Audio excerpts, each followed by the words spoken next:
Hello, hello, and welcome everybody. How are you doing? Is it nice and warm where you are? It's nice and warm where I am here in northern New Zealand, NZ. Um, a little bit too warm. I've been working today. I've been taking photographs of cremation urns that we make, and the room that I've been working in doesn't get enough fresh air and still be dark enough for my lights to make the difference when I'm taking the photos. It's been a little bit warm, but I do feel sorry for those of you who are in the Northern Hemisphere who are having issues with snow and ice already. Oh dear, I'm so sorry about that. There's nothing I can do really, but I do feel sorry for you. Sorry about that. Anyway, so hi, I'm Jev. I read old-fashioned children's stories, such as the ones that I read when I was growing up, my parents read, and also my great-grandparents, maybe even my great-grandparents, I'm not sure. But some of the books that I read actually are ones that I've read, my parents have read, and my grandparents have read. Most of the books that I read are. And the reason I read them, because how else are we going to actually get that snippet of times gone by without actually listening to them? There's no way that we know what life used to be like if we don't actually hear about it from the mouths of those who experienced it at the time. So the stories I read are old-fashioned children's stories. They're set in another era, as well as having been written in another era. Some of them are talking about times past for them, and other ones are set in the time that they were actually written in. So it's a good way to get an outside view of our world. And sometimes, especially in this day and age, it's quite nice to actually step out of what the world now is like and step into a world that has a different set of problems and a different set of challenges and a different view. So with that in mind, some of the things that are expressed in some of our stories aren't necessarily in alignment or in agreement with our modern thoughts and ideas about how we do things, what we think of as being appropriate. Other things are surprisingly modern and maybe even fresh thinking, just because sometimes authors think outside of their current world and they express something which then becomes normal for people in later generations. The world is often changed by writers. Anyway, so I read and I chat occasionally, but I chat in the chapter breaks. I don't chat during the chapter readings. You're welcome to write things in the chat box while you're listening. This is those of you listening on Twitch, but I won't actually engage with the chat until I get to a chapter break. I'm sorry about that, but that's just the way a story is. I will actually interrupt myself if I think that there's something that I understand that readers may that listeners may not understand. My word experience is fairly old fashioned, and so therefore often I understand things that other people don't understand. But also sometimes there's things that authors don't explain because it's so common for them at the time, but it's not for us now. And sometimes I just get confused, and so I have to just sort of stop and start that section again because I muffed it. So that's why I call these rough reads or rough read alouds. So with that in mind, have you got something to drink to keep yourself hydrated, even if it's cold weather, you need to do that. Maybe even something to snack on, just to keep you going, and somewhere comfortable to sit or to lie down while you're listening. Let's carry on with our story. We are reading Heidi by Johanna Spyri, and once my book opens, I'm reading using a first generation iPad mini, and it still works and it's great for reading books on. So we are reading chapter 10, Clara's Lovable Grandmother. So I'm actually just going to move my microphone so it picks me up a little bit better. I didn't get properly set up because it was a bit of a rush. Sorry about the banging noise while I move it and adjust it. I've just noticed that it's in the wrong place. So here we go. That should be a little bit better. There, we'll try that. Hopefully you can hear me a bit better now. Right, Chapter 10, Clara's Lovable Grandmother.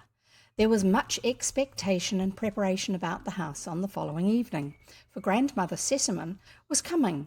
Tinette had a new white cap on her head, and Sebastian collected all the footstools he could find and placed them in convenient spots, so that the lady might find one ready to her feet whenever she chose to sit. Obviously, she's rather old and wants to put her feet up, or knows what she likes. At last the carriage came driving up to the door, and Tinette and Sebastian ran down the steps, followed by the housekeeper, who advanced to greet the guest. Heidi had been sent up to her room and ordered to remain there until called for, as the grandmother would certainly like to see Clara alone first. Heidi sat herself down in a corner and repeated her instructions over to herself. She had not to wait long before Tinette put her head in and said abruptly, "Go downstairs into the study." Heidi had not dared to ask Miss Rottenmeier, again how she was to address the grandmother.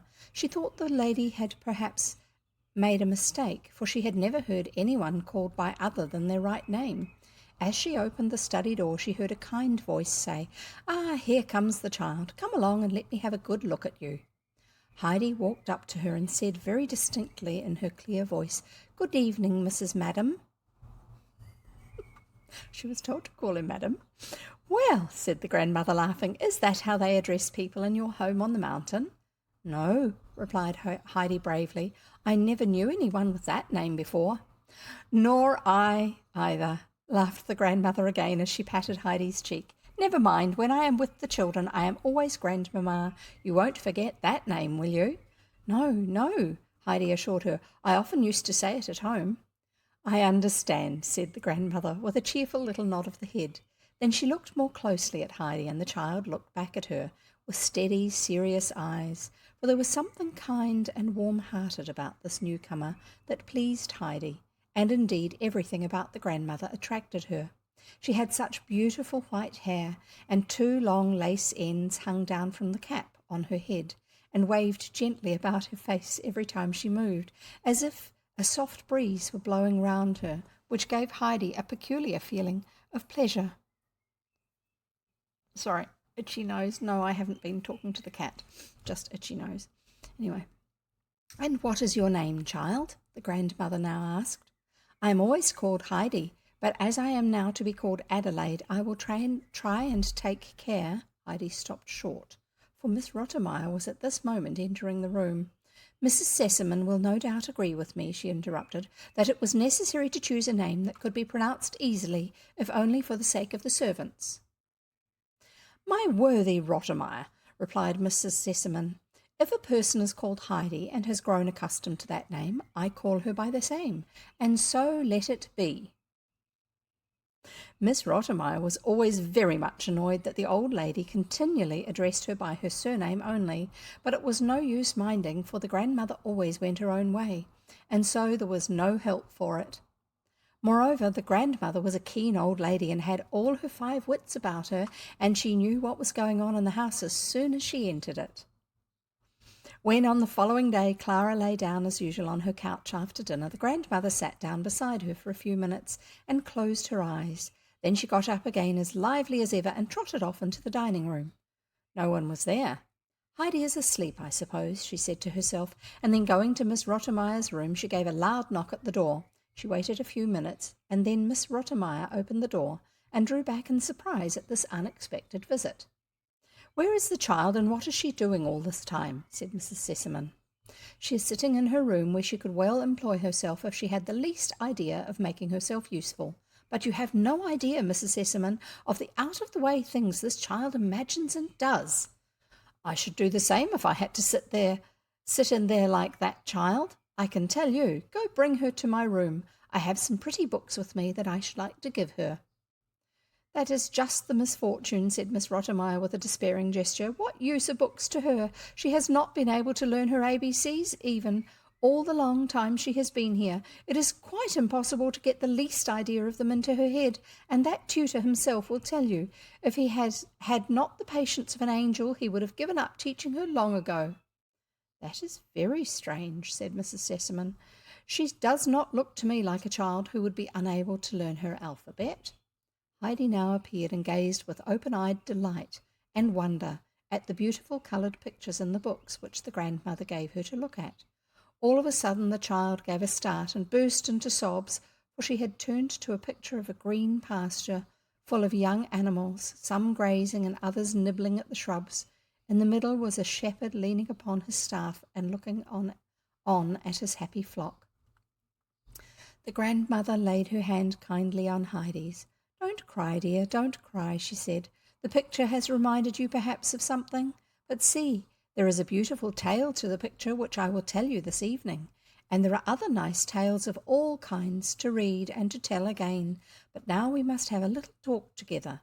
So dry your tears and come and stand in front of me and tell me how you are getting on in your school time. Do you like your lessons, and have you learned a great deal?" "Oh, no," replied Heidi, sighing, "but I knew beforehand that it was not possible to learn." "What is it you think impossible to learn?" "Why, to read. It is too difficult." "You don't say so, and who told you that?" "Peter told me, and he knew all about it, for he had tried and could not learn it." "Peter must be a very odd boy then. But listen, Heidi, you must not always go by what Peter says. You must believe what I tell you. And I tell you that you can learn to read in a very little while, as many other children do, who are made like you and not like Peter. As soon as you are able to read, you shall have that book for your own." Heidi had listened with eager attention to the grandmother's words, and now with a sigh exclaimed, "Oh, if only I could read now!" "It won't take you long to learn, that I can see, and now we must go down to Clara. Bring the books with you," and hand in hand the two returned to the study. Sometimes it just takes a little bit of motivation, where someone really wants to do something, to help them to learn. Since the day when Heidi had so longed to go home, and Miss Rottenmeier had met her and scolded her on the steps and told her how wicked and ungrateful she was to try and run away, a change had come over the child. She at last understood that she could not go home when she wished, as Detta had told her, but that she would have to stay on in Frankfurt for a long, long time, perhaps forever. The weight of trouble on the little heart grew heavier and heavier. She could no longer eat her food, and every day she grew a little paler. She lay awake for long hours at night, for as soon as she was alone and everything was still around her, the picture of the mountain with its sunshine and flowers rose vividly before her eyes, and when at last she fell asleep it was to dream of the rocks and the snowfield turning crimson in the evening light, and waking in the morning she would think herself back at the hut and prepare to run joyfully out into the sun, and then there was her large bed, and here she was, in Frankfurt, far, far away from home. And Heidi would often lay her face down on the pillow and weep long and quietly, so that no one might hear her. Her unhappiness did not escape the grandmother's notice. One day she called her into her room and said, "Now tell me, Heidi, what is the matter? Are you in trouble?" But Heidi, afraid if she told the truth that the grandmother would think her ungrateful and would then leave off being so kind to her, answered, "I can't tell you." "Well, could you tell Clara about it?" "Oh, no, I cannot tell anyone," said Heidi in so positive a tone and with a look of such trouble on her face that the grandmother felt full of pity for the child. "Then, dear child, let me tell you what to do. You know that when we are in great trouble and cannot speak about it to anybody, we must turn to God and pray Him to help. You say your prayers every evening, do you not?" "No, I never say any prayers," answered Heidi. "Have you never been taught to pray, Heidi? Do you not even know what it means?" "I used to say prayers with the first grandmother, but that is a long time ago and I have forgotten them." "That is the reason, Heidi, that you are so unhappy, because you know no one who can help you. Think what a comfort it is to be able to tell everything to God and pray Him for the help that no one else can give us, and He can aid us and give us everything that will make us happy again." A gleam of joy came into Heidi's eyes. "May I tell Him everything? Everything?" "Yes, everything, Heidi, everything." Heidi drew her hand away, which the grandmother was holding affectionately between her own, and said quickly, "May I go?" "Yes, of course," was the answer, and Heidi ran out of the room into her own, and sitting herself on a stool, folded her hands together, and told God about everything that was making her so sad and unhappy, and begged him earnestly to help her, and to let her go home to her grandfather. It was about a week after this that the tutor informed Mrs. Sesamon that Heidi had really learnt to read at last. There's a picture from this illustrator. Grandmother's kind advice brings comfort to Heidi. There you go. There's Heidi leaning against grandmother's knee.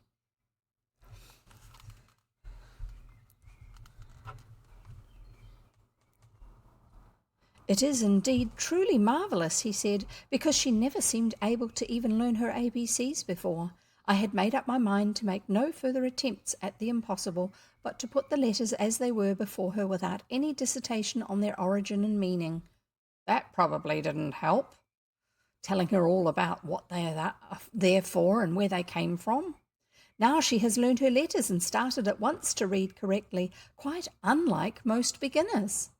Probably because she already understands language in her head, because she's used to using it, instead of learning it when you're really little, where you don't actually know how it all strings together when you're using it in real life." That same evening Heidi found the large book with the pictures lying on her plate when she took her place at the table, and when she looked questioningly at the grandmother, the latter nodded kindly to her and said, "Yes, it's yours now." "Mine, to keep always, even when I go home," said Heidi, blushing with pleasure.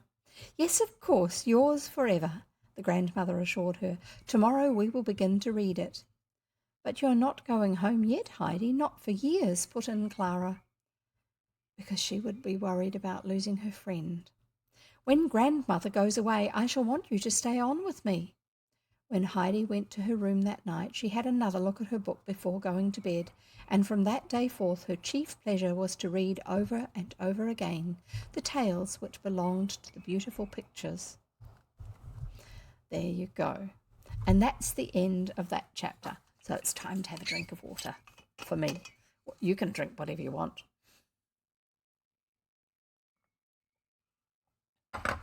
Hi, Chips. How are you?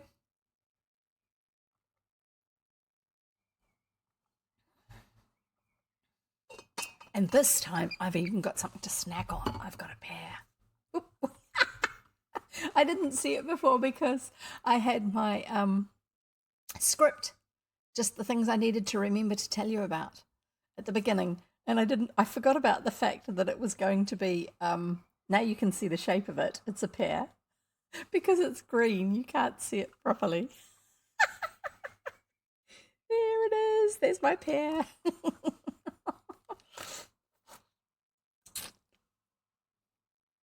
I hadn't realised how suitably it would. No, I'm from New Zealand. Chips is just asking me if I'm from the United Kingdom. When I was growing up, I used to have people assume that I had been born in England and spent most of my life there and then had moved to New Zealand.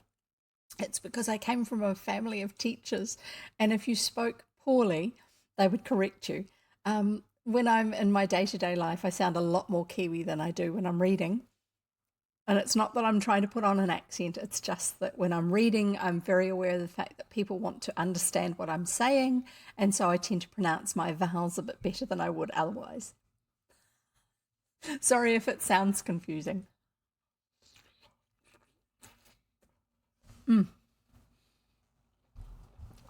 Sorry, I'm a noisy eater.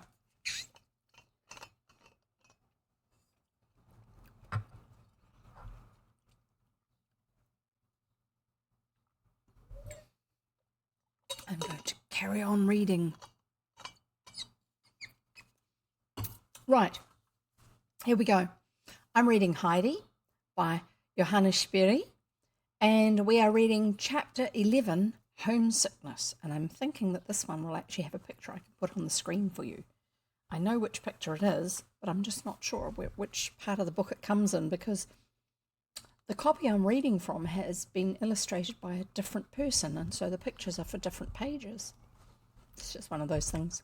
Anyway, Chapter 11, Homesickness. Every afternoon when Clara was resting after dinner, the grandmother would take Heidi to her own room where she had a lot of pretty dolls, and she showed her how to make dresses and aprons for them, so that the child learned how to sew and to make all sorts of beautiful clothes for the little people. Just a wee tip there. I'm going to stop and find out what Chips is going to ask me. And if it's appropriate, I'll answer it on stream. If it's not, then I'm sorry, I'm not going to answer it on stream. So ask away. And while you're writing, I'm going to actually make my comment that I was going to make here. One of the things that the grandmother seems to understand is that if you have the right motivation, you can learn things quite easily. If you're given a dry, boring reason for doing something, or not even a reason at all, just you have to learn it, it's very, very hard to learn it. So if you're told that you have to learn how to stitch something, just to stitch, because that's what you ought to do, and it's called sewing, and this is how you do it, and no, not like that, that's not good enough, you won't actually learn it very well. But if, like Heidi with the grandmother, has a reason to learn how to sew because she wants to make clothes for these lovely dolls, then it's going to be a lot easier for her to learn to do it, because the focus is on the dolls and what it's for, not just on the skill that she's learning. Anyway, there's not many pages in this chapter, so I'm going to carry on reading and then we'll see how we go. Okay, so every afternoon when Clara was resting after dinner, the grandmother would take Heidi to her own room where she had a lot of pretty dolls, and she showed her how to make dresses and aprons for them, so that the child learned how to sew and to make all sorts of beautiful clothes for the little people. And then grandmother liked to hear her read aloud, and the oftener Heidi read her tales, the fonder she grew of them. Also, Heidi would have got better at reading. The more often you read, the better you get at it. But still she never looked really happy, and her eyes were no longer bright. It was the last week of the grandmother's visit. She called Heidi into her room, as usual, one day after dinner, and the child came with her book under her arm. The old lady laid aside the book and said, "Now, my dear, tell me why you are not happy. Have you still the same trouble at heart?" Heidi nodded in reply. "Have you told God about it?" "Yes." "Do you pray every day that he will make things right and that you may be happy again?" "No, I've left off praying." "Do not tell me that, Heidi. Why have you left off praying?" "It is of no use. God does not listen," Heidi went on in an agitated voice. "And I can understand that when there are so many, many people in Frankfurt praying to him every evening, that he cannot attend to them all, and he certainly has not heard what I said to him." "And why are you so sure of that, Heidi?" "Because I have prayed for the same thing every day for weeks, and yet God has not done what I asked." "You are wrong, Heidi. You must not think of him like that. God is a good father to us all and knows better than we do what is good for us. He did not think what you have been praying for was good for you just now, but be sure he heard you. For he can hear and see everyone at the same time, because he is a God and not a human being like you and me. While God is watching over you and looking to see if you will trust him and go on praying to him every day, you run away and leave off saying your prayers and forget all about him. You would not like to grieve God, would you, Heidi, when he only wants to be kind to you? So will you not go and ask him to forgive you and continue to pray and to trust him, for you may be sure that he will make everything right and happy for you, and then you will be glad and light-hearted again." And the reason I'm reading that up is because it's in the story. It's not necessarily how God really is. He doesn't tell you that you have to work super hard at something to prove to him that you really mean it. That's just the way it is. Anyway, but that was the understanding of the author at the time, so that's the way she wrote it. Heidi had perfect confidence in the grandmother, and every word she said sank into her heart. "I will go at once and ask God to forgive me. and I will never forget him again," she replied repentantly. And she ran away and prayed that she might always remember God and that he would go on thinking about her. The other thing to remember is that Heidi hasn't grown up going to church or anything, so she's not used to this.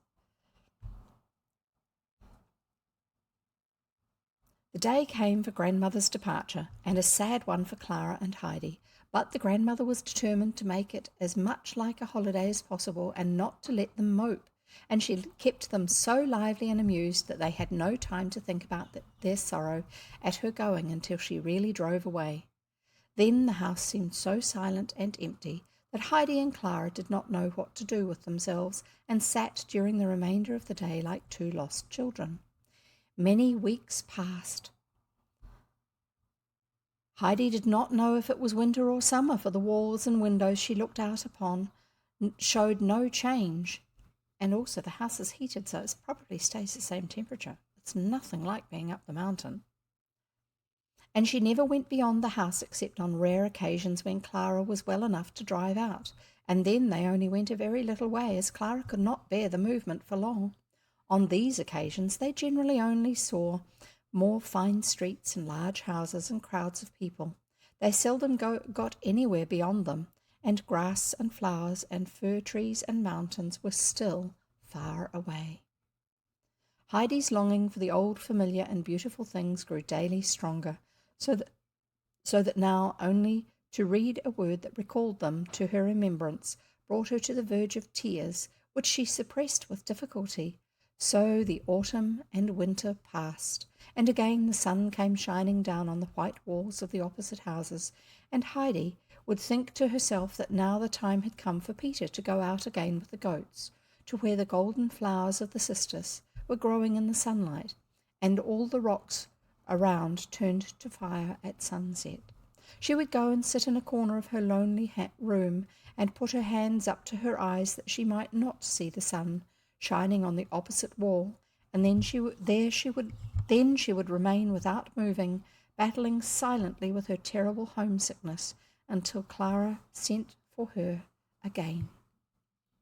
I found the page, and I'm going to, there you go, see, she's sitting in the room, she's sitting in her bedroom, whoop, wrong hand, she's sitting in the corner of her bedroom with her face covered with her hands so that she doesn't see the sun shining in the room that she's in, because she's missing the sun shining on her mountains. Poor little thing. That would have been so hard. Right. I'm going to keep reading now. That's my socializing for today.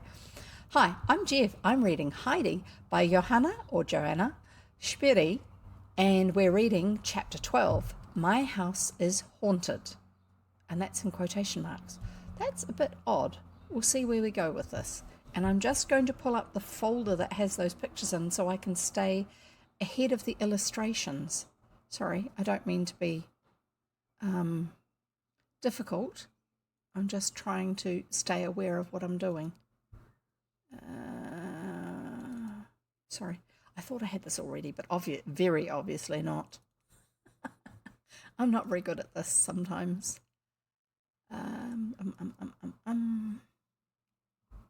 There's the book folder, and there's the subfolder with the pictures. Oh yes, I know where we are. Cool. I know what comes next in the way of illustrations, and we've got a little bit more to go yet, I think. Anyway, chapter 12, My House is Haunted. For some days past, Miss Rottermeier had gone about rather silently and as if lost in thought. As twilight fell, and she passed from room to room or along the long corridors, she was seen to look cautiously behind her and into the dark corners, as if she thought someone was coming up silently behind her and might unexpectedly give her dress a pull. Nor would she now go alone into some parts of the house. If she visited the upper floor where the grand guest chambers were, or had to go down into the large drawing room where every footstep echoed, she called Tinette to accompany her. This is odd. For something very strange and mysterious was going on in Mr. Sesamon's house. Every morning when the servants went downstairs, they found the front door wide open, although nobody could be seen far or near to account for it. During the first few days that this happened, every room and corner was searched in great alarm to see if anything had been stolen, for the general idea was that a thief had been hiding in the house and had gone off in the night with the stolen goods, but not a thing in the house had been touched. Everything was safe in its place. The door was doubly locked at night, and for further security the wooden bar was fastened across it, which means that it can't be unlocked from outside in a way that you can get into the house. But it was no good. Next morning the door again stood open. At last, after a great deal of persuasion from Miss Rottenmeier, Sebastian and John plucked up courage and agreed to sit up one night to watch and see what would happen. Miss Rottenmeier hunted up several weapons belonging to the master and gave these and a bottle of brandy to them so that their courage might not faint if it came to a fight. On the appointed night the two sat down and began at once to take some of the strengthening cordial, which at first made them very talkative and then very sleepy, so that they leaned back in their seats and became silent. As midnight struck, Sebastian roused himself and called to his companion, who, however, was not easy to wake. I don't think her giving them some brandy was such a good idea, do you? Not easy to wake, and kept rolling his head first to one side and then the other and continuing to sleep. Sebastian began to listen more attentively, for he was wide awake now. He did not feel inclined to go to sleep again, for the stillness was ghostly to him. And he was afraid now to raise his voice to rouse John, so he shook him gently to make him stir. At last, as 1 struck, that's 1 on the clock, John woke up and came back to the consciousness of why he was sitting in a chair instead of lying in his bed. He got up with a great show of courage and said, "Come, Sebastian, we must go out in the hall and see what is going on. You need not be afraid. Just follow me." Whereupon he opened the door wide and stepped into the hall. Just as he did so, a sudden gust of air blew through the open front door and put out the light which John held in his hand. He started back, almost overturning Sebastian, whom he clutched and pulled back into the room, and then shutting the door quickly, he turned the key as far as he could make it go. Then he pulled out his matches and lighted his candle again. Sebastian, in the suddenness of the affair, did not know exactly what had happened, for he had not seen the open front door or felt the breeze behind John's broad figure. But now, as he saw the latter in the light, he gave a cry of alarm, for John was trembling all over and was white as a ghost. "What's the matter? What did you see outside?" asked Sebastian sympathetically. "The door, partly open," gasped John, "and a white figure standing at the top of the steps. There it stood. Then all in a minute it disappeared." Sebastian felt his blood run cold. The two sat down close to one another and did not dare move again until the morning broke and the streets began to be alive again. Then they left the room together, shut the front door, and went upstairs to tell Miss Rottenmeier of their experience. They had no sooner given her details of the night's experience than she sat down and wrote to Mr. Sesamon, who had never received such a letter before in his life. She could hardly write, she told him, for her fingers were stiff with fear, and Mr. Sesamon must please arrange to come back at once, for dreadful and unaccountable things were taking place at home. Then she entered into particulars of all that had happened, of how the door was found standing open every morning. Mr. Sesamon answered that it was quite impossible for him to arrange to leave his business and return home at once. Miss Rottenmeier, however, was determined not to pass any more days in a state of fear, and she knew the right course to pursue. She had as yet said nothing to the children of the ghostly apparitions, for she knew, if she did, that the children would not remain alone for a single moment, and that might entail discomfort for herself. But now she had walked straight off into the study, and there, in a low, mysterious voice, told the two children everything that had taken place. Clara immediately screamed out that she could not remain another minute alone. Her father must come home. So Miss Rottenmeier wrote another letter to Mr. Sesamon, stating that these unaccountable things that were going on in the house had so affected his daughter's delicate constitution that the worst consequences might be expected. Epileptic fits and St. Vitus's dance often came on suddenly in cases like this, and Clara was liable to be attacked by either if the cause of the general alarm was not removed. I kind of wonder if Miss Rottenmeier deliberately told them in such a spooky way because she's worried herself. We'll find out, won't we? The letter was successful. And 2 days later, Mr. Sesamon arrived home. Clara greeted him with a cry of joy, and seeing her so lively and apparently as well as ever, his face cleared and the frown of anxiety passed gradually away from it as he heard from his daughter's own lips that she had nothing the matter with her, and moreover was so delighted to see him that she was quite glad about the ghost, as it was the cause of bringing him home again. "And how is the ghost getting on?" he asked, turning to Miss Rottenmeier. Sorry, itchy nose. And no, it's not the cat. I'm actually just going to open up a tab here with a map. Sorry. Yeah, ADHD. You do well that most of the time I actually manage to read and stay on track. Frankfurt, where's Frankfurt?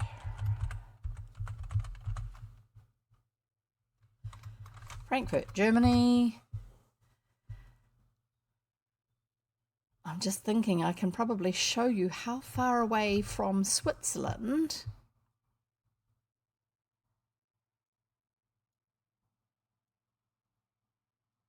Okay, there you go. Now let's see how I can show this to you.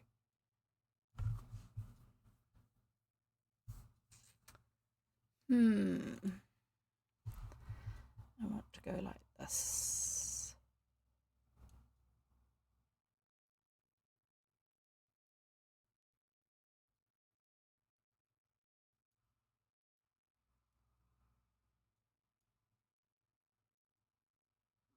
Yes, I'm nearly there.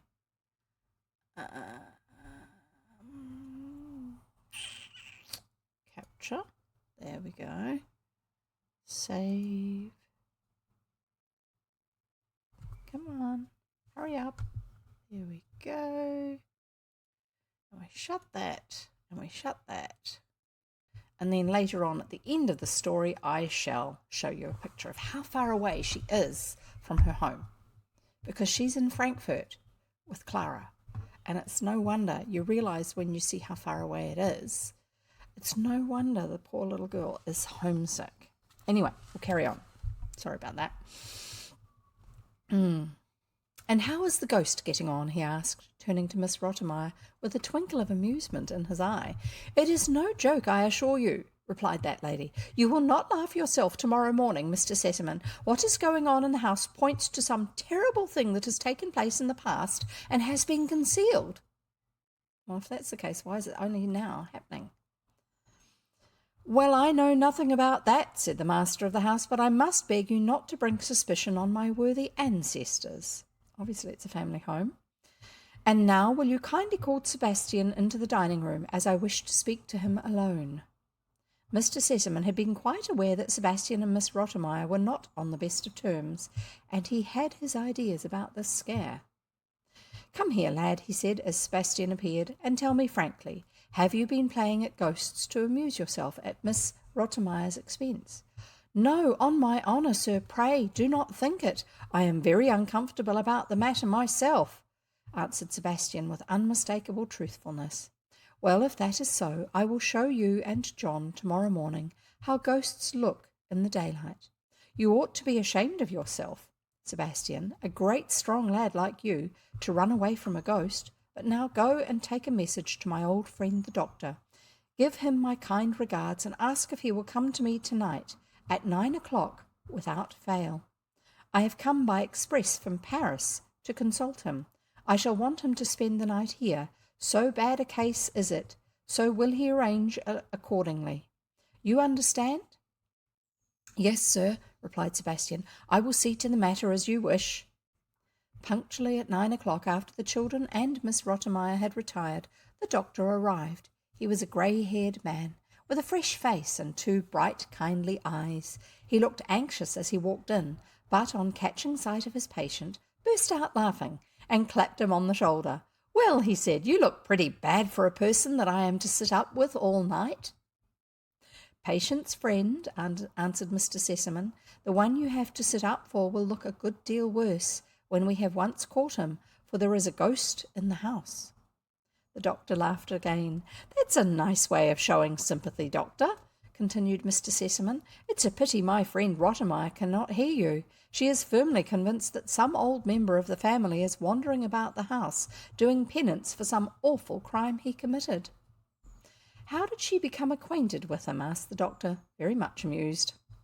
So Mr. Sesamon recounted to him how the front door was nightly opened by somebody, according to the testimony of the combined household. Sorry, a sudden tickle in my throat that I need to deal with.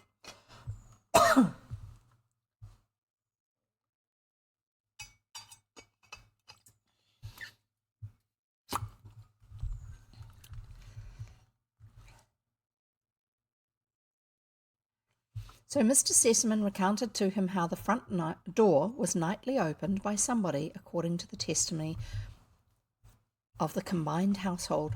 The whole thing was either a joke gotten up by some friends of the servants just to alarm the household while he was away, or else it was a thief who, by leading everybody at first to think there was a ghost, made it safe for himself when he came later to steal, as no one would venture to run out if they heard him.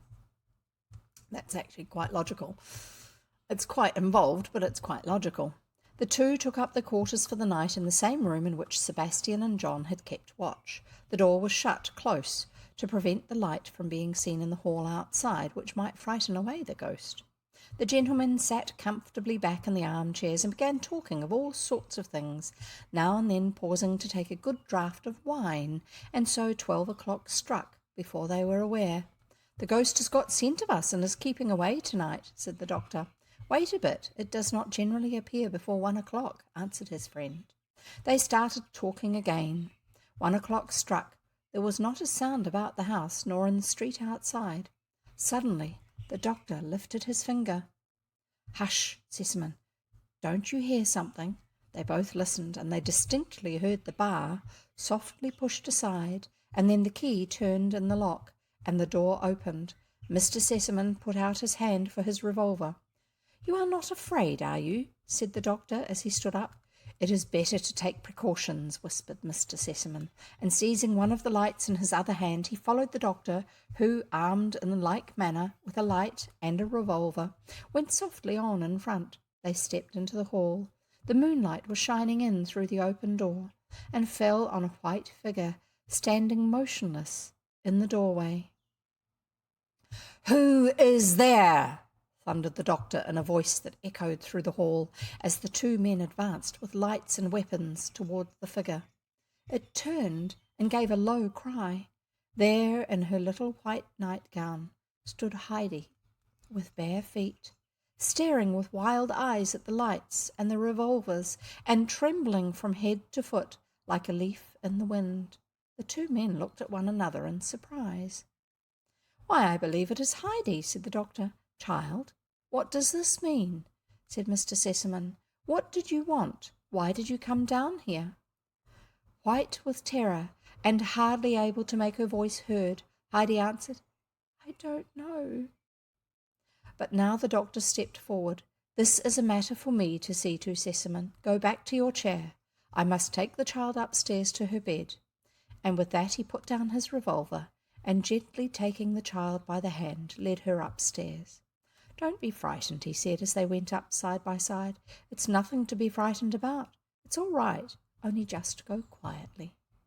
On reaching Heidi's room, the doctor put the candle down on the table, and taking Heidi up in his arms, laid her on the bed and carefully covered her over.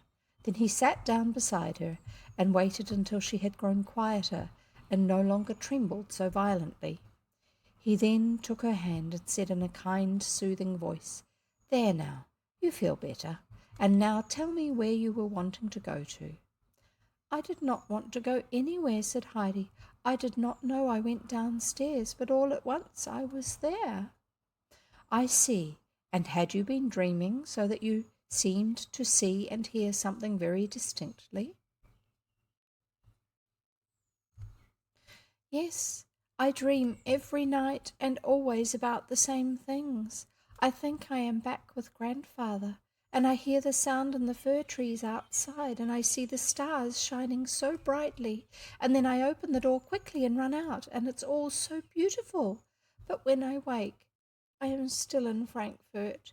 And Heidi struggled as she spoke to keep back the sobs which seemed to choke her. And have you no pain anywhere? No pain in your head or back? No, only the feeling as if there were a great stone weighing on me here.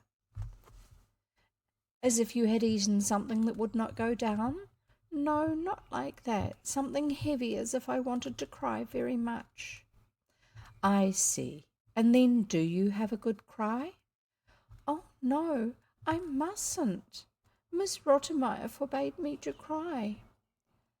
So you swallow it down, all of it down, I suppose. Are you happy here in Frankfurt? Yes, was the low answer, but it sounded more like no. And where did you live with your grandfather? Up on the mountain. That wasn't very amusing, rather dull at times, eh? No, it was beautiful, beautiful. Heidi could go no further. The remembrance of the past, the excitement she had just gone through, the long suppressed weeping, were too much for the child's strength. The tears began to fall fast, and she broke into violent weeping. The doctor patted her head kindly. There, go on crying. It will do you good. And then go to sleep. It will be all right tomorrow. And I'm just going to show you a picture that they have in here. The doctor discovers Heidi's homesickness. There you go. Poor little thing. Must be so hard for her. Because of people's expectations and nobody helping her to understand or understanding how she feels. So he said, it will be all right tomorrow. Then he left the room and went downstairs to Mr. Sesamon, where he was once more sitting in the armchair opposite his friend. He said, Sesamon, let me first tell you that your little charge is a sleepwalker. She is the ghost who has nightly opened the front door and put your household into this fever of alarm. Secondly, the child is consumed with homesickness to such an extent that she is nearly a skeleton already, and soon will be quite one. Something must be done at once. There is but one remedy, and that is to send her back to her native mountain air. So tomorrow the child must start for home. There, you have my prescription. Mr. Sesamon had risen and now paced up and down the room in the greatest state of concern. What? He exclaimed. The child a sleepwalker and ill? All this has taken place in my house and no one noticed it? And you mean, doctor, that the child who came here happy and healthy, I am to send back to her grandfather a miserable little skeleton? I can't do it. You cannot dream of my doing such a thing. Take the child in hand, do with her what you will, and make her whole and sound, and then she shall go home. But you must cure her first. Sesamon, replied the doctor, this illness of the child's is not one to be cured with pills and powders. The child has not a strong constitution. But if you send her back at once, she may recover in the mountain air. If not, you would rather she went back ill than not at all? Mr. Sesamon stood still. The doctor's words were a shock to him. If you put it so, doctor, there is assuredly only one way, and that is sending her home at once. And that's the end of that chapter, and the next one's quite long. Oh my goodness. They were in such a fright, understandably so, because they had no idea. But poor Heidi, that must be so hard when you're so young, so little, to be living away from everything that you love like that. No wonder she's feeling like that. Anyway, we'll read on and find out. And Lemon has found her pics. Wonderful. I'm looking forward to seeing them. Yeah, no, that's okay. Don't worry about them being the wrong order. she's sharing her pictures with me of how her hair was when she had it bleached and coloured.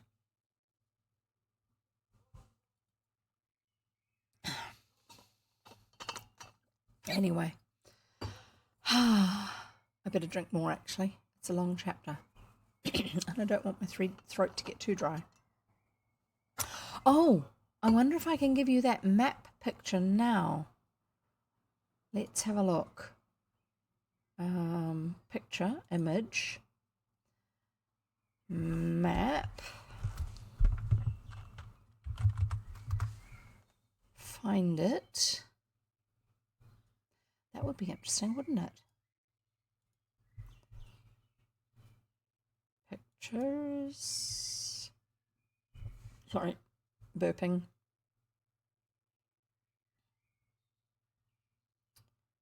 Screenshots. There. Okay.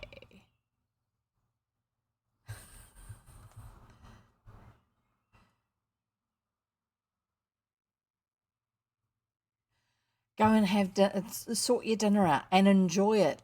Lemonade rinds, lems. Chicken something. Butter chicken. Oh, here's a wee tip in case you've never tried it. We used to have some Indians living with us and they were chefs, but they also grew up in India eating a lot of Indian food because, I mean, that's what you eat when you're in India, don't you? And they did smoked butter chicken. Oh, it's so yummy. And they use a different name for butter chicken over there. Anyway, so on the screen now you can see, and actually if I put that after my camera, no, before my camera, I will be able to point to it and you, no, that was the wrong one to move. Come on. If I put this in the other order, then I can point to it and you can see it. Oh, that sounds wonderful. Do you have any idea how to cook any of the sort of food that she used to make? Oh, that would be yum. I do miss our Indian flatmates. One of them lives in Wellington near our daughter Anita. Mine and my husband Phil's. So there's Frankfurt up there in Germany, and it's behind the beam behind me. So that's the north end of Germany. So my mouse isn't going to show for you. That's Denmark up there. That is the Baltic Sea, and that is the North Sea, and that's the little bit of German coast. I'm moving my finger the wrong direction. That way. That's the German coast onto the North Sea. Do figure out how to cook it. Experiment with it. And one of you can make your own ghee. It's just clarified butter. You just heat up butter and let it cool a bit, and the milk solids, the liquid part that's got water in it and it's white, will separate out to the bottom, and then you've got the clear yellowy stuff at the top, which is ghee. That's all it is. It's not hard. It's fiddly, but it's not hard. Yeah, if you can buy it, that's great. I can't buy it too easily here, but if I was down in Auckland, I could. Anyway, so there's Germany. I haven't shown all of it. There's a dotty line down the side here. That's the border with the Netherlands over there. That's Holland, which is in this bit over here. And then Germany's this section here, and it goes on further, which I haven't got room for. So Frankfurt is that red dot there. That's where Heidi is living at the moment with Clara and at Mr. Sesaman's house. I'm going to move this map some more. And there is Switzerland. This blob here, I'm trying to draw it on the screen. This is a challenge. And down here, and then back around here, down here. That's Switzerland, that blob there. And somewhere in there is where Heidi is. So it's not just that she's between parts of Switzerland. The distance is so much further than just going across Switzerland from one side to the other, or one end of it to the other. Huge difference. Wow. That would have been really hard on the poor kid. Anyway, so yeah, pro boredom. Yeah, give it a try. Whatever. So there's my attempt at drawing on screen without doing the drawing, just pointing. Anyway, makes you realise that it must be a little bit harder for the guys who do the weather maps than what we realise. They must have to practice it. If South Asian culture, Indian, in Auckland, which is technically I'm part of Auckland, where I live is part of Auckland, but I'm on the rural northern edges of it, just out of a small town with some suburbs around me and then farmland between me and the town itself. So where we are, we don't have a lot of that sort of thing, unfortunately. We do have a nice Indian restaurant down the road, which our flatmates would happily buy food from if they didn't have time to cook for themselves or they were too tired after chefing, which means it can't have been too bad. If it was bad, they wouldn't have bothered. They would have just got McDonald's. But down in Auckland proper, the actual city part of it, there's quite a large Indian population. So there's a number of shops down there that you can go and buy ingredients. And so Anita used to go down to Auckland and get things there and so with the flatmates. And so when they were all living here, that was cool. We would actually be able to make things. And we'd do a shared dinner in our first New Zealand lockdown. We would do a shared flat dinner where the Indian flatmates would cook something for dinner and we would cook something for dinner and then we'd all share it together because normally we all ate it separately. Anyway, it's like, yay, that's wonderful that you've got something like that so close. And I miss that part of it. I really do miss that part of it. Their food is so good and we often still cook a bit of that sort of thing ourselves. When I'm doing a vegetarian type dinner, it'll be Indian based usually. So sometimes it will be paneer, which I can get from the supermarket. Yay, we get a nice paneer at the supermarket and I'll fry it, or sometimes I'll just cube it and put it into either an onion and tomato sauce that I will cook up with spices, or in a spinach sauce. Yum. And it doesn't have to be hot spicy, but it can be if you want. You just got to know what sort of spices to put in it. It's very yummy. And also doing the same thing with chicken.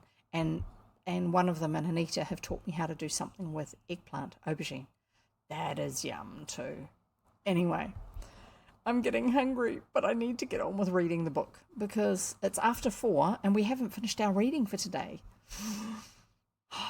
Yay, that sounds wonderful. And you're going to have to start sharing recipes. I'm sorry. You're going to have to start sharing recipes. Oh, it sounds good. Sounds good. Yeah, and the seasoning, that's a big part of it. Anyway, I'm going to carry on before I get too distracted. My ADHD is really showing today. Before I get too distracted with all the food things. And for those of you who are watching this, Lemon and I are on a couple of Discord servers that we share together and that we both know, and we have other friends in common, and we both like good food. So hence us having a chat in between chapters. Even if nobody else is going to have a chat, well, we're going to have a chat. So I'm Jev. I'm reading Heidi by Johanna Spyri, also known as Johanna Spry when I was growing up. And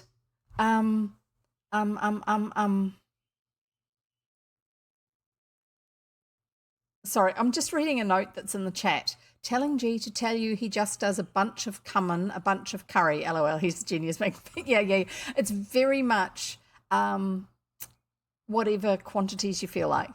Yeah, definitely. When you're cooking Indian food, because it's home food. When you're in India eating Indian food, it's what you eat at home. And so you cook the way you cook at home. Housewives cook the way housewives cook. You don't follow a recipe book. You just do what you do normally. And if you do something often enough, you don't need to think about it. I do that with spaghetti bolognese really, really easily. Oh, yeah. I'm going to read now. I think I'm going to have to do something Indian for dinner tonight. I'm not quite sure what. Anyway, chapter 13. At home again on the mountain. Yay! At daylight, Mr. Sesamon went quickly upstairs and along the passage to Miss Rottemeyer's room. Oh, yeah, she has no idea. And there gave such an unusually loud knock at the door that the lady awoke from sleep with a cry of alarm. She heard the master of the house calling to her from the other side of the door. "Please make haste and come down to the dining room. We must ready for a journey at once." When Miss Rottenmeier came down with everything well adjusted about her except her cap, which was put on hindside before, in other words, back to front, Mr. Sesamon began without delay to give her directions. She was to get out a trunk and pack up all the things belonging to Heidi and a good part of Clara's clothes as well, so that the child might take home proper apparel. Miss Rottenmeier stood as if rooted to the spot and stared in astonishment at Mr. Sesamon. She had quite expected a long private account of some terrible ghostly experience of his during the night. But Mr. Sesamon had no thought or time for explanations and left her standing there while he went to speak to Clara. Standing there gaping like a fish, probably. He told her everything that had occurred during the past night and explained how Heidi's nightly wanderings might gradually lead her further and further, perhaps even onto the roof, which of course would be very dangerous for her.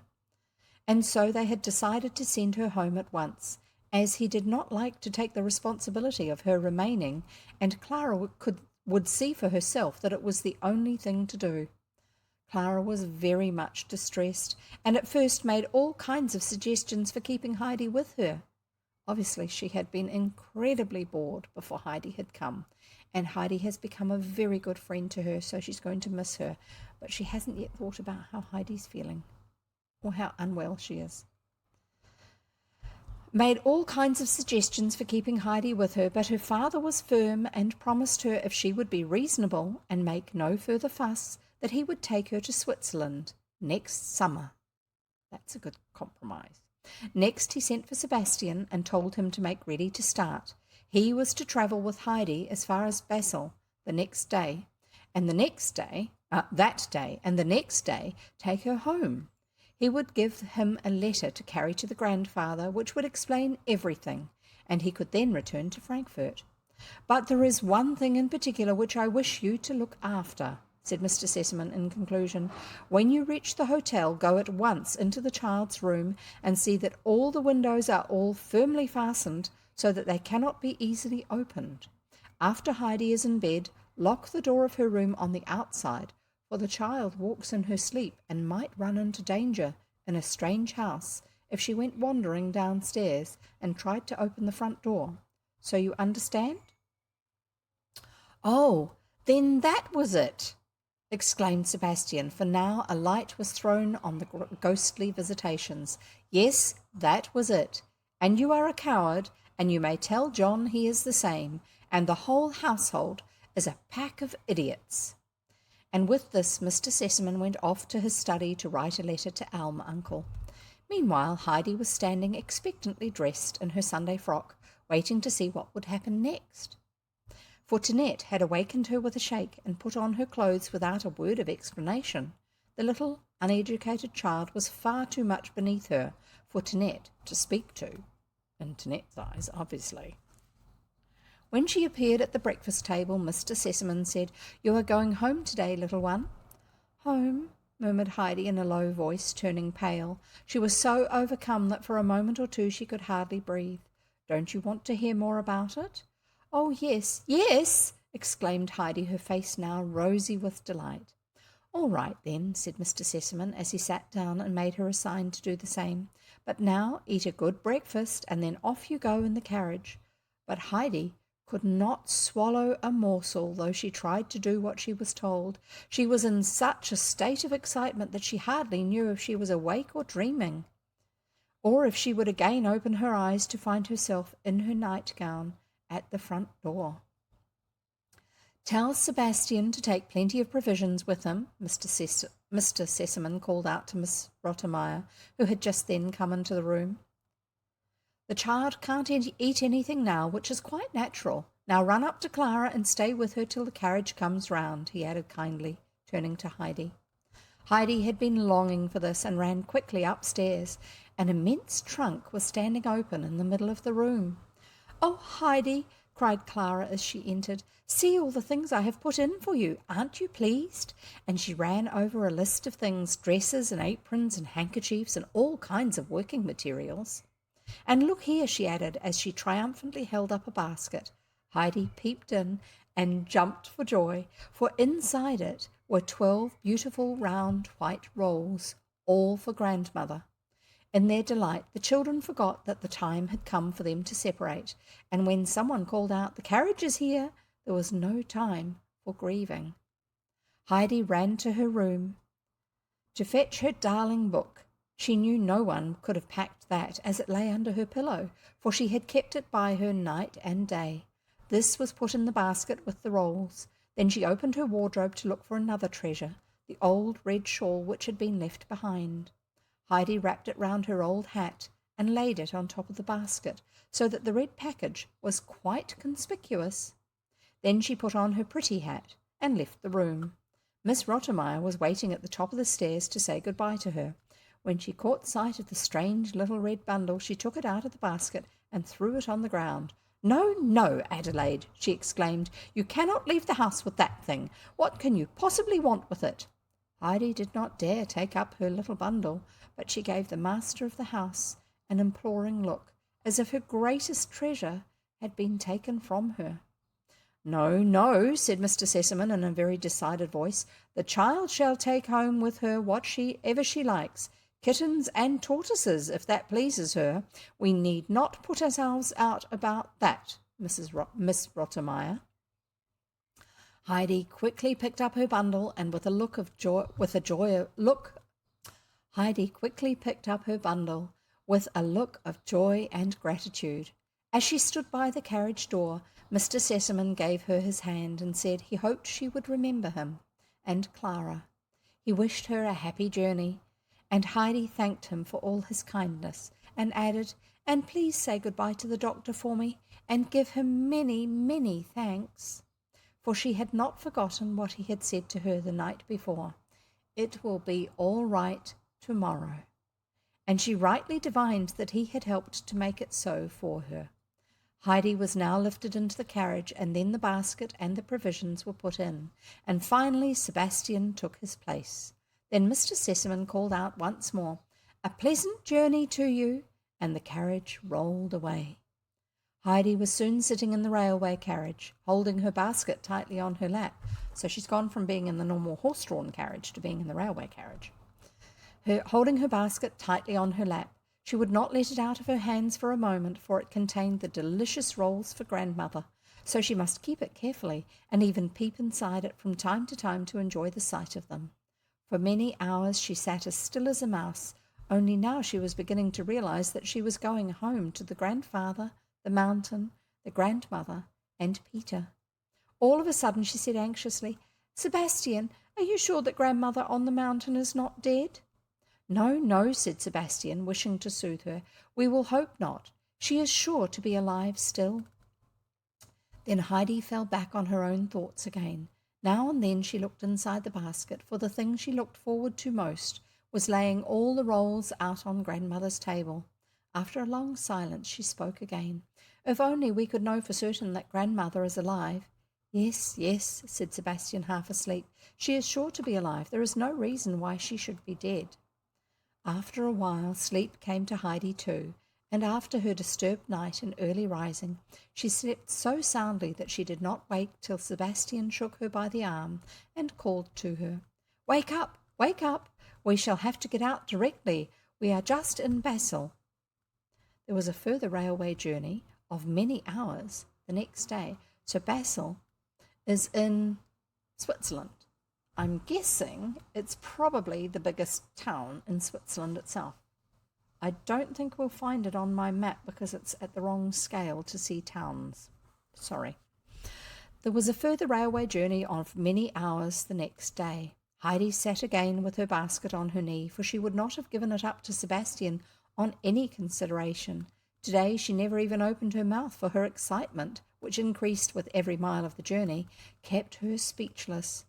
All of a sudden, before Heidi expected it, a voice called out, "Mayenfeld!" She and Sebastian both jumped up, the latter also taken by surprise, In another minute they were both standing on the platform with Heidi's trunk, and the train was steaming away down the valley. Sebastian looked after it regretfully, for he preferred the easier mode of travelling to a wearisome climb on foot, especially as there was danger, no doubt, as well as fatigue, in a country like this, where, according to Sebastian's idea, everything and everybody were half savage. Funny the attitudes that we have in the places we live about the other places that are near us that aren't our place. He therefore looked cautiously to either side to see who was a likely person to ask the safest way to Dorfley. Just outside the station he saw a shabby-looking little cart and horse with a broad-shouldered man, was loading with heavy sacks that had been brought by the train. So he went up to him and asked which was the safest way to get to Dorfley. "All the roads about here are safe," was the curt reply. Obviously he's used to Germans being a little bit So Sebastian altered his question and asked which was the best way to avoid falling over the precipice, and also how a trunk could be conveyed to Dorfley. The man looked at it, weighing it with his eye, and then volunteered, if it was not too heavy, to take it on his own cart as he was driving to Dorfley. After some little interchange of words, it was finally agreed that the man should take both the child and the trunk to Dorfley, and there find someone who could be sent on with Heidi up the mountain. Okay, so Sebastian's not going to go up. He's scared. He's scared that these people might be dangerous, and he doesn't know what it's going to be like. And obviously, since it's up a mountain, there's these cliffs everywhere, and it's so dangerous. And why would they even live there? Try to get my chair to stop rolling backwards, sorry.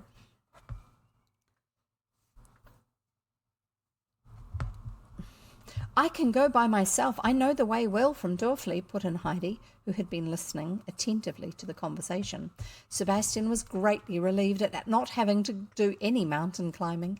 He drew Heidi aside and gave her a thick rolled parcel and a letter for her grandfather. The parcel, he told her, was a present from Mr. Sesamon, and she must put it at the bottom of her basket under the rolls and be very careful not to lose it, as Mr. Sesamon would be very vexed if she did. "I shall be sure not to lose it," said Heidi confidently, and she at once put the roll and the letter at the bottom of her basket. The trunk, meanwhile, had been hoisted into the cart, and now Sebastian lifted Heidi and her basket onto the high seat and shook hands with her. Sorry, I'm burping.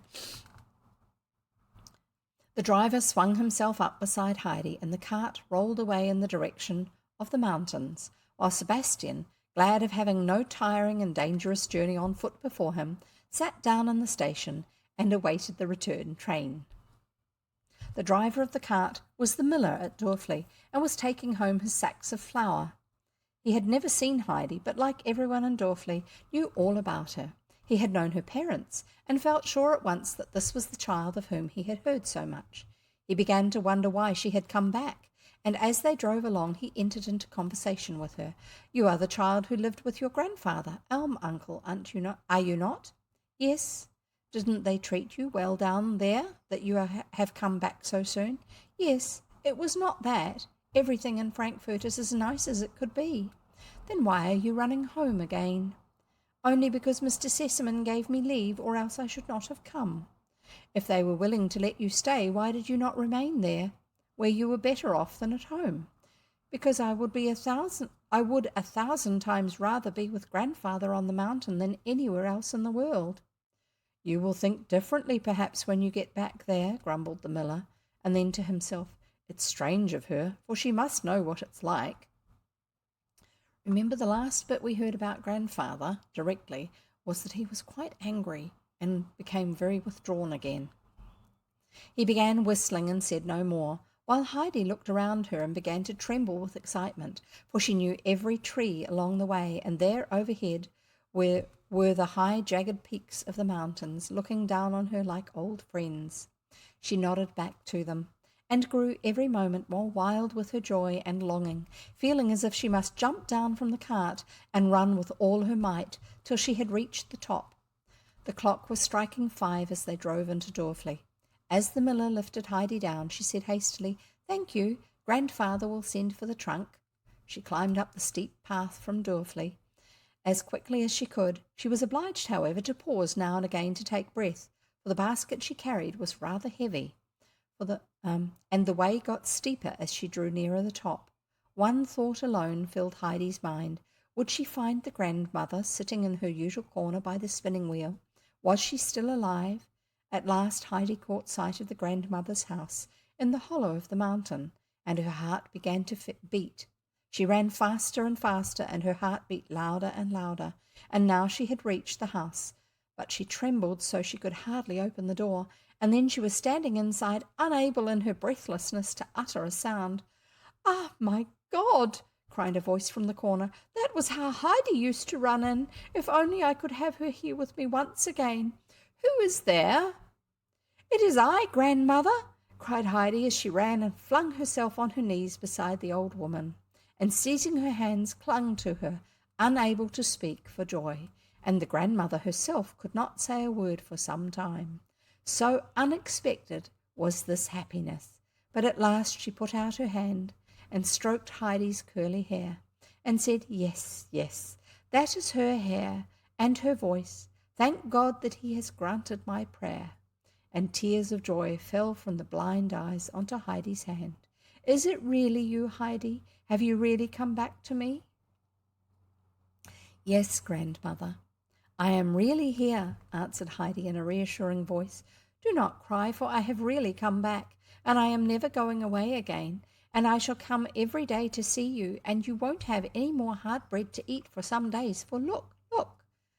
And Heidi took the rolls from the basket and piled up the whole 12 up on the grandmother's lap. "Ah, child, child, what a blessing you bring with you," the old woman exclaimed as she felt and seemed never to come to the end of the rolls. "But you yourself are the greatest blessing." Then Heidi told her how unhappy she had been, thinking that the grandmother might die while she was away and would never have her white rolls, and that then she would never, never see her again. Peter's mother came in and stood for a moment, overcome with astonishment. "Why, it's Heidi!" she exclaimed. Heidi stood up, and Brigitte could not say enough in her admiration of the child's dress and appearance.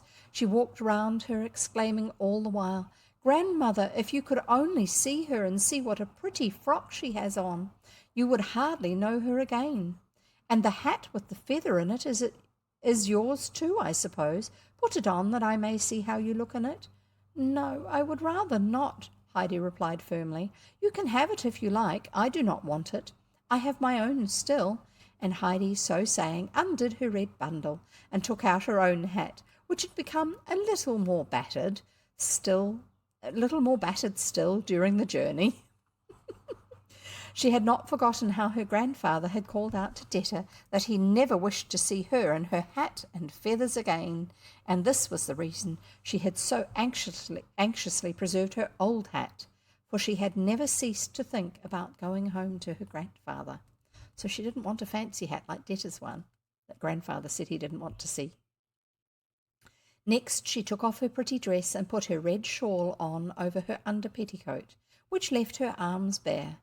"I must go home to grandfather now," she said, "but tomorrow I shall come again. Good night, grandmother." "Yes, come again. Be sure you come again tomorrow," begged the grandmother, as she pressed Heidi's hands in hers, unwilling to let her go. "Why have you taken off that pretty dress?" asked Brigitte. "Because I would rather go home to grandfather as I am, or else perhaps he would not know me. You hardly did at first." Brigitte went with her to the door and there said in a rather mysterious voice, "You must be careful, for Peter tells me that our uncle is always now in a bad temper and never speaks." Heidi bid her good night and continued her way up the mountain, her basket on her arm.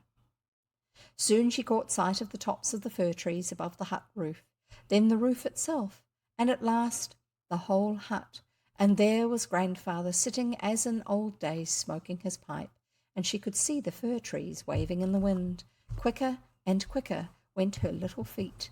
I just need to see what picture it is I'm going to be showing you very soon. That one, right.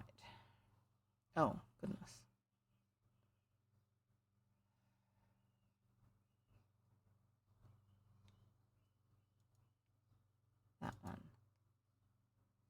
Sorry, I'm just lining it up so I can show you in a minute.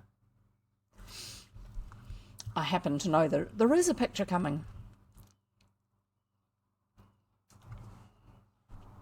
Soon she caught sight of the tops of the fir trees above the hut roof, and then the roof itself, and at last the whole hut, and there was grandfather sitting as in the old days, smoking his pipe, and she could see the fir trees waving in the wind.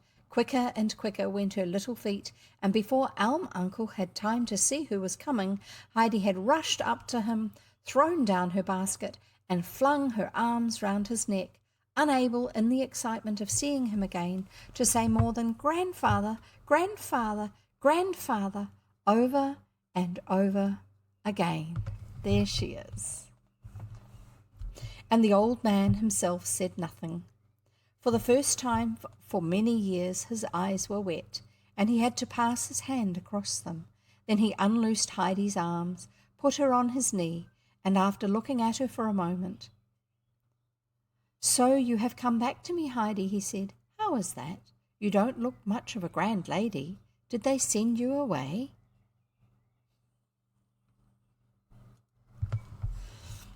"No, oh no, grandfather," said Heidi eagerly. "You must not think that. They were all so kind, Clara and grandmamma and Mr. Sesamon. But you see, grandfather, I used to think I should die, for I felt as if I could not breathe. But I never said anything because it would have been ungrateful. And then suddenly one morning, quite early, Mr. Sesamon said to me, but I think it was partly the doctor's doing, but perhaps it's all in the letter." And Heidi jumped down and fetched the roll and the letter and handed them both to grandfather. "That belongs to you," he said, laying the roll of money down on the bench beside him. Then he opened the letter, read it through, and without a word put it in his pocket.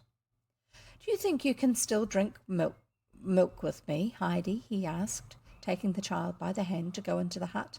"But bring your money with you. You can buy a bed and bedclothes and dresses for a couple of years with it." "I am sure I do not want it," replied Heidi.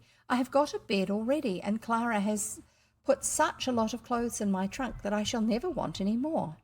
"Take it and put it in the cupboard. You will want it some day, I have no doubt." Heidi obeyed and skipped happily after her grandfather into the house. She ran into all the corners, delighted to see everything again, and then went up the ladder. But there she came to a pause and called down in a tone of surprise and distress, "Oh, grandfather, my bed's gone." "We can soon make it up again," he answered her from below. "I did not know that you were coming back. Come along now and have your milk." Heidi came down and sat herself on her high stool in the old place, and then taking up her bowl, drank her milk eagerly, as if she had never come across anything so delicious. And as she put down her bowl, she exclaimed, "Our milk tastes nicer than anything else in the world, grandfather. And here you go." There's grandfather and Heidi on her high stool, sitting at the table. She's having her milk and saying it tastes nicer than anything in the world. A shrill whistle was heard outside. Heidi darted out like a flash of lightning. There were the goats leaping and springing down the rocks, with Peter in their midst. When he caught sight of Heidi, he stood still with astonishment and gazed speechlessly at her. Heidi called out, "Good evening, Peter," then ran in among the goats. "Little Swan, Little Bear, do you know me again?" And the animals evidently recognized her voice at once, for they began rubbing their heads against her and bleating loudly as if for joy.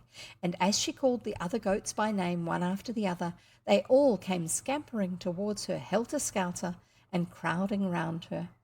The impatient greenfinch sprang into the air and over two of her companions in order to get nearer, and even the shy little snowflake butted the great Turk out of her way in a quite determined manner, which left him standing taken aback by her boldness, and lifting his beard in the air as much as if to say, "You see who I am."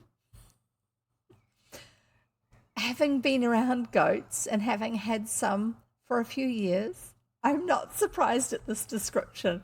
They have very strong personalities. They really do. In fact, if you want to see some goats from time to time, as well as some other things, go and follow on Instagram an account called Pool Burn Adventure Hub. Pool Burn, B-U-R-N, Adventure Hub. Look it up.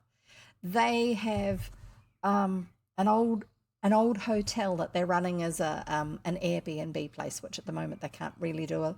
They might be able to. They're in the South Island. In New Zealand with lockdown, that sort of thing's not happening so much, but they are allowed to serve coffee to people again.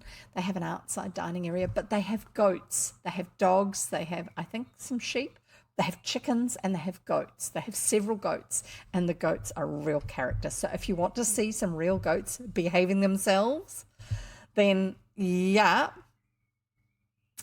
go and have a look. And hi, Atalia W. You won't be able to actually talk and chat for half an hour. I'll be finished by then, but I'll be talking to you soon.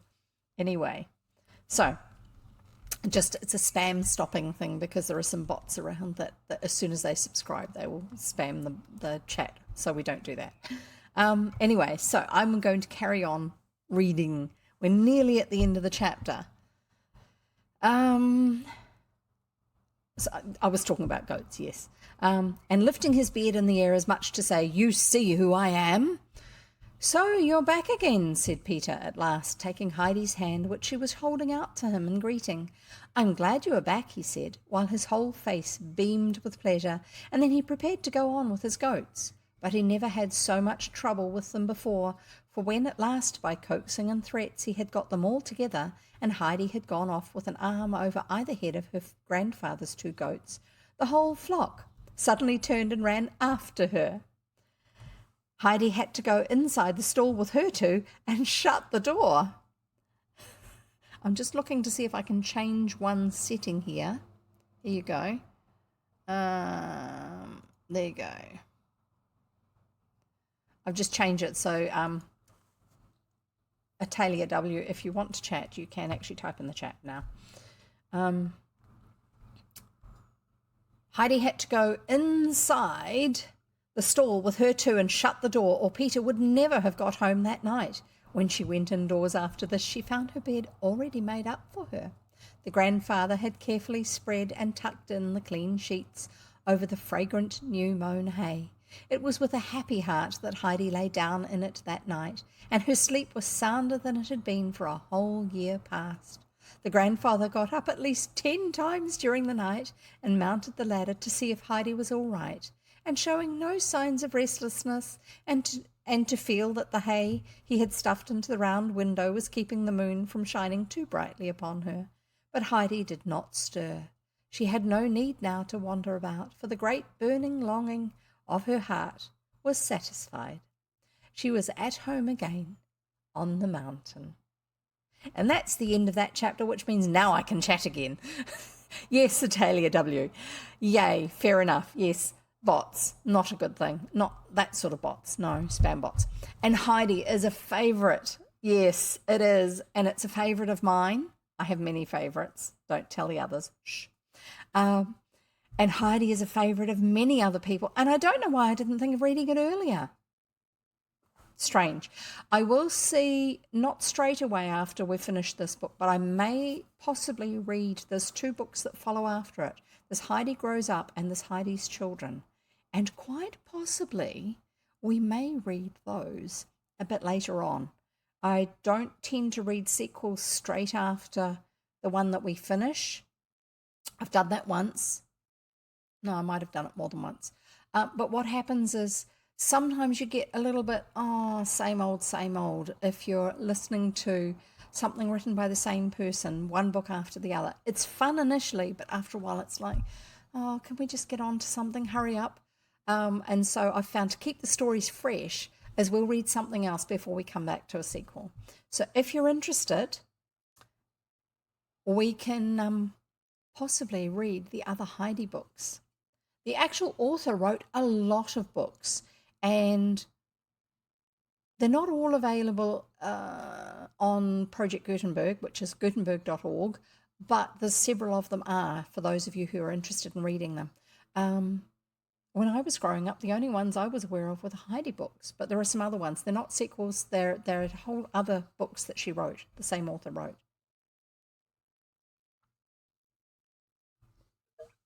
Anyway, so I am going to keep reading. We're going to read, it's not too long. We're going to read one more chapter. I'm reading Heidi by Johanna Spyri, and we are reading chapter 14, The Coat with the Silver Buttons. We'll see how we go.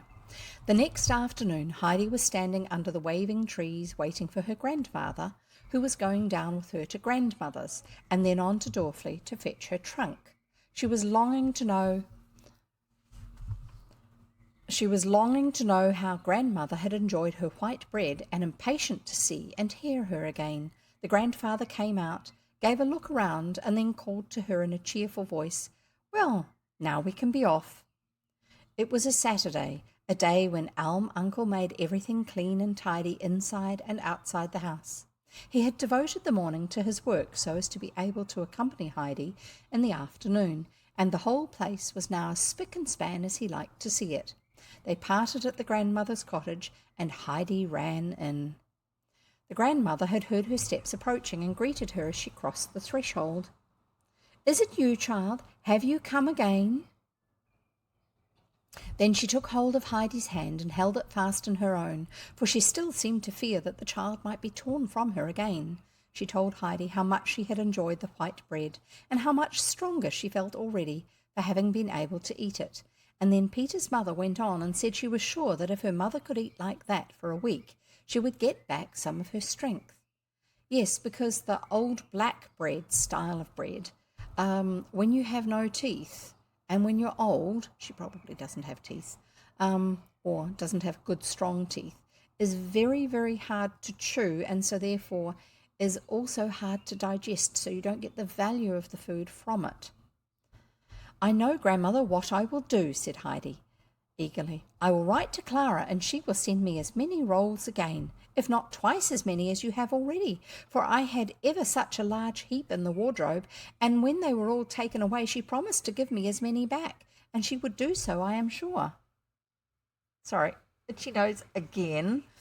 "That is a good idea," said Brigitte, "but then they would get hard and stale. The baker in Dorfley does make white rolls, and if we could get some of those, but I can only just manage to pay for the black bread." A further bright thought came to Heidi, and with a look of joy, "Oh, I have lots of money, grandmother," she cried gleefully, skipping about the room in her delight. And I know now that what I will do with it. You must have a fresh white roll every day, and 2 on Sunday, and Peter can bring them up from Dorfley." "No, no, child," answered the grandmother, "I cannot let you do that. The money was not given to you for that purpose. You must give it to your grandfather, and he will tell you how you are to spend it." But Heidi was not to be hindered in her kind intentions, and she continued to jump about, saying over and over again in a tone of exultation, "Now grandmother can have a roll every day and will grow quite strong again. And, oh, grandmother," she suddenly exclaimed, "if you get strong, everything will grow light again for you. Perhaps it is only because you are weak that it is dark." The grandmother said nothing. She did not wish to spoil the child's pleasure. As she went jumping about, Heidi suddenly caught sight of the grandmother's songbook, and another happy idea struck her. "Grandmother, I can also read now. Would you like me to read you one of your hymns from your old book?" "Oh, yes," said the grandmother, surprised and delighted. "But can you really read, child? Really?" Heidi climbed on a chair and lifted down the book, bringing a cloud of dust with it, for it had lain untouched on the shelf for a long time. She wiped it off and sat herself down on a stool beside the old woman and asked her which hymn she should read. "What you like, child, what you like." And the grandmother pushed her spinning wheel aside and sat in eager expectation, waiting for Heidi to begin. "Here is one about the sun, grandmother. I will read that." And Heidi began, reading with more and more warmth of expression as she went on. "The morning breaks, and warm and bright the earth lies still in golden light, for dawn has scattered the clouds of night. God's handiwork is seen around, things great and small to his praise abound. Where are the signs of his love not found? Joy shall be ours in that garden blest, where after storm we find our rest. I wait in peace, God's time is best. The grandmother sat with folded hands and a look of indescribable joy on her face, such as Heidi had never seen there before, although at the same time the tears were running down her cheeks. Ah, Heidi, that brings light to the heart. What comfort you have brought me. And the old woman kept on repeating the glad words while Heidi beamed with happiness. Someone now knocked at the window, and Heidi looked up and saw her grandfather beckoning her to come home with him. She promised the grandmother before leaving her that she would be with her the next day, and even if she went out with Peter, she would only spend half the day with him, for the thought that she might make it light and happy again for the grandmother gave her the greatest pleasure, greater even than being out on the sunny mountain with the flowers and goats. Heidi was so full of her morning's doings that she began at once to tell her grandfather all about them, how the white bread could be bought every day from Dorfli if there was money for it, and how the grandmother had all at once grown stronger and happier, and light had come to her. If the grandmother won't take the money, grandfather, will you give it all to me, and I can give Peter enough every day to buy a roll and 2 on Sunday? But how about the bed? Said her grandfather. It would be nice for you to have a proper bed, and there would then be plenty for the bread. But Heidi gave her grandfather no peace till he consented to do what she wanted. She slept a great deal better, she said, on her bed of hay than on her fine pillowed bed in Frankfurt. So at last he said, the money is yours, do what you like with it. You can buy bread for grandmother for years to come with it. Heidi shouted for joy at the thought that grandmother would never need to eat hard black bread any more. And, oh, grandfather, she said, everything is happier now than it has ever been in our lives before. And she sang and skipped along, holding her grandfather's hand, as light-hearted as a bird. But all at once she grew quiet and said, if God had let me come at once as I prayed, then everything would have been different. I should only have had a little bread to bring to grandmother, and I should not have been able to read, which is a great comfort to her. So we will pray every day, won't we, grandfather, and never forget him again, or else he may forget us. And supposing one does forget him, said the grandfather in a low voice, then everything goes wrong, for God lets us then go where we like, and when we get poor and miserable and begin to cry about it, no one pities us, but they say you ran away from God, and so God, who could have helped you, left you to yourself. That is true, Heidi. Where did you learn that? From Grandmamma Sesamon. She explained it all to me. The grandfather walked on for a little while without speaking. Then he said, as if following his own train of thought, and if it once is so, it is so always. No one can go back, and he whom God has forgotten is forgotten forever. Oh, no, grandfather, we can go back, for Grandmamma told me so, and so it was in the beautiful tale in my book. But you have not heard that yet, but we shall be home directly now, and then I will read it to you, and you will see how beautiful it is. And in her eagerness, Heidi struggled faster and faster up the steep ascent, and they were no sooner at the top than she let go her grandfather's hand and ran into the hut. The grandfather slung the basket off his shoulders in which he had brought up a part of the contents of the trunk, which was too heavy to carry up as it was. Then he sat down on his seat and began thinking. Heidi soon came running out with her book under her arm, and in a sympathetic voice began to read the story of the prodigal son. Isn't that a beautiful tale, grandfather? Said Heidi, as the latter continued to sit without speaking, for she had expected him to express pleasure and astonishment. You are right, Heidi. It is a beautiful tale, he replied, but he looked so grave as he said it, that Heidi grew silent herself and sat looking quietly at her pictures. A few hours later, as she lay fast asleep in her bed, the grandfather went up the ladder and put his lamp down near her bed, so that the light fell on the sleeping child. Her hands were still folded as if she had fallen asleep, saying her prayers. An expression of peace and trust lay on the little face, and something in it seemed to appeal to the grandfather, for he stood a long time gazing down at her without speaking. At last he too folded his hands and with a bowed head said in a low voice, "Father, I have sinned against heaven and before thee, and am not worthy to be called thy son." And 2 large tears rolled down the old man's cheeks. Next morning, while the sound of a few early bells were ringing up the valley the grandfather called to Heidi to put on her best frock, for they were going to church together.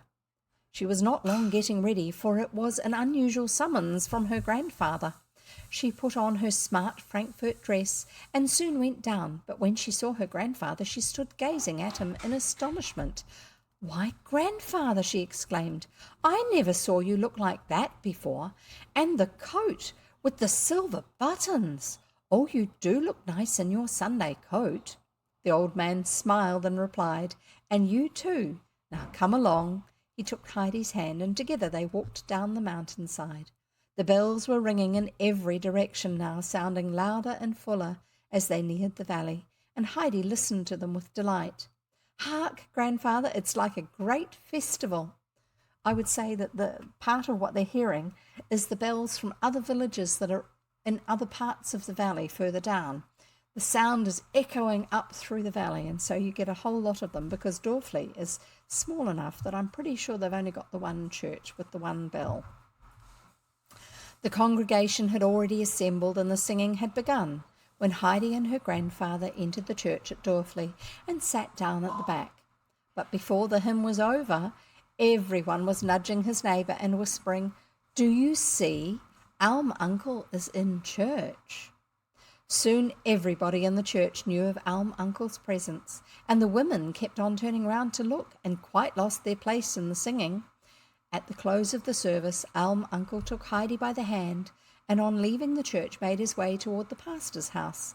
The rest of the congregation looked curiously after him, some even following to see whether he went inside the pastor's house, which he did. Then they collected in groups and talked over the strange event, keeping their eyes on the pastor's door, watching to see whether Alm Uncle came out looking angry and quarrelsome, or as if the interview had been a peaceful one, for they could not imagine what had brought the old man down and what it all meant. Some, however, adopted a new tone and expressed their opinion that Alm Uncle was not so bad after all as they thought, for see how carefully he took the little one by the hand. And others responded and said they had always thought people had exaggerated about him, and that if he was so downright bad, he would be afraid to go inside the pastor's house. I'm just going to give you the picture of them going down to church. There you go. And he's in his coat with the silver buttons, and Heidi is in her good dress on their way down.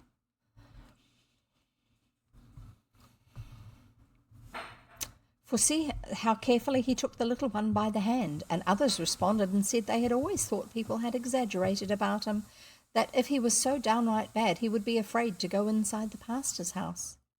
Meanwhile, Alm Uncle had gone into the pastor's house and knocked at the study door. The pastor came out and shook hands warmly with him, and Alm Uncle was unable at first to speak, for he had not expected such a friendly reception. At last he collected himself and said, "I have come to ask you, Pastor, to forget the words I spoke to you when you called on me, and to beg you not to owe me ill will for having been so obstinately set against your well-meaning advice.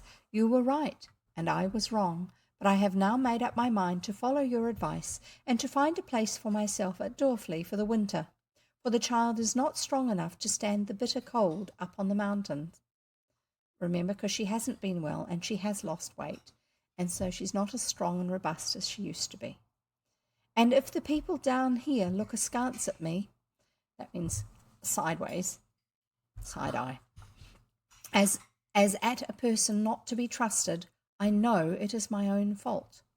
The pastor's kindly eyes shone with pleasure. He pressed the old man's hand in his and said with emotion, "Neighbour, I am greatly rejoiced. You will not repent coming to live with us." In other words, you won't change your mind about that. You'll be pleased that you decided that. Coming to live with us again. As for myself, you will always be welcome as a dear friend and neighbour, and I look forward to our spending many a pleasant winter evening together, and we will find some nice friends too for the little one. And the pastor laid his hand kindly on the child's curly head and took her by the hand as he walked to the door with the old man. He did not say goodbye to him till they were standing outside, so that all the people loitering about saw him shake hands as if parting reluctantly from his best friend. The door had hardly shut behind him before the whole congregation now came forward to greet Alm-Uncle, everyone striving to be the first to shake hands with him. Most of his friends accompanied him, and Heidi some way up the mountain, and each as they bid him goodbye made him promise that when he next came down he would without fail come and call. As the old man at last stood alone with the child, watching their retreating figures, there was a light upon his face as if reflected from some inner sunshine of the heart.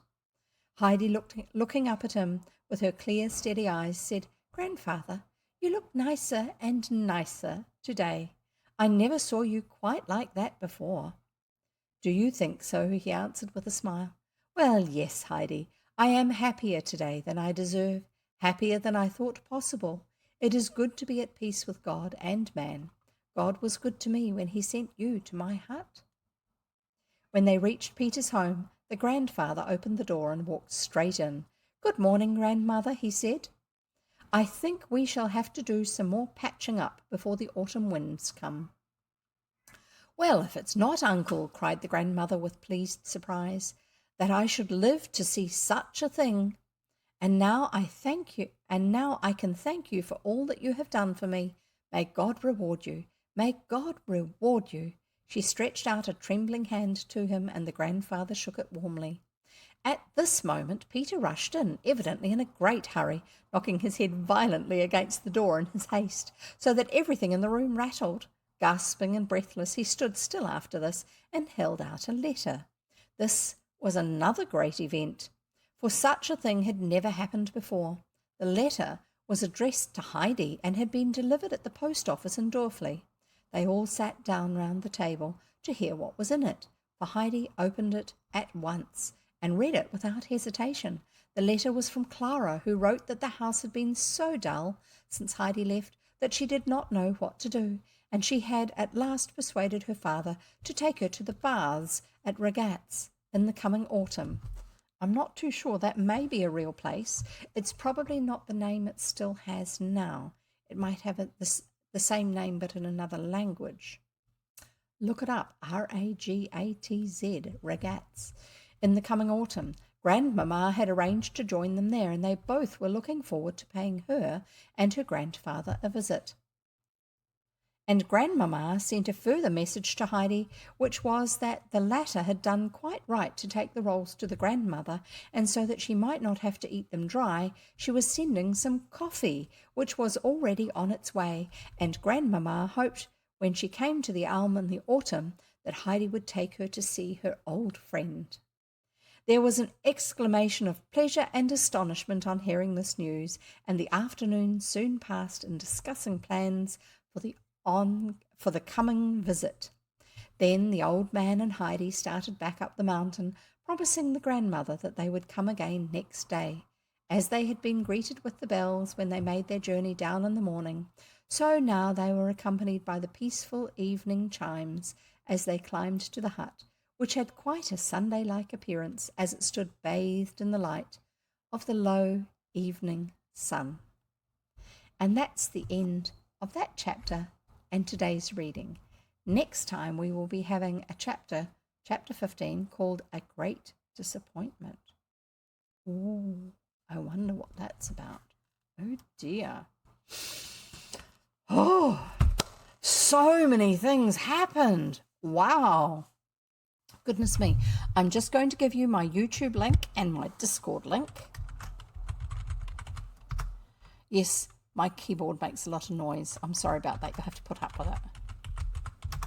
So, if you join us on YouTube, you'll be able to hear other stories that I've read before. So Millie Molly Mandy, The Wind in the Willows, Alice in Wonderland, Secret Garden, The Little Princess.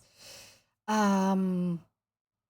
a whole lot of other ones too. Actually, I read them all out to myself the other day. There's a lot more than I had remembered, but I remembered all of them when I was looking at them, so it wasn't too unexpected. It's just that when I'm thinking about it, I don't realize just how many there are. Anyway, so if you want to have a listen to some more stories, you can go over to my YouTube channel, follow that link, and if you're watching this on YouTube, you're already in the right place. You just have to follow, you click on my name, and then go to the tab that says playlists, and there you will find the different playlists I've created for each of the books. There's one folder that's got 2 books in it. That's the Alice in Wonderland and Through the Looking Glass one is actually one folder that has one playlist that has both books in it, one after the other. And all the Millie Molly Mandy stories are in one playlist. Makes sense because, I mean, there's so many books, so many stories and they're very short. But yeah, so you can actually listen to a whole lot of ones. And also, if you miss hearing something live, like an important section of the story, then and you're watching it live on Twitch, I'm sorry, but you have to wait 2 weeks. But if you wait 2 weeks, you will actually get to hear the bits that you missed, because after 2 weeks, they are no longer on Twitch. They appear on YouTube. So that's why I've given you that link. And the other link is Discord. I don't know if you've ever used it before, but it's a little bit, strangely, a little bit like the old-fashioned bulletin boards where you can join. You need to set up an account, but it's free. You can join our Discord server, and then you can actually make suggestions about more old-fashioned stories that we can read, because those are the sort I read. If you find any pictures of places that remind you of something in a story, you can share them there in the Discord server. You can chat with other people who like old-fashioned books. It's very quiet at the moment, so it would be lovely if you came over and started joining in the conversation. Yeah. And otherwise, we'll see you again next time here, 2 days' time from now, Friday, New Zealand, formal Friday, wearing the tiara, because we're still in lockdown, although it's not as bad as it was. So anyway, we'll see you next time. I look forward to seeing you then. Bye.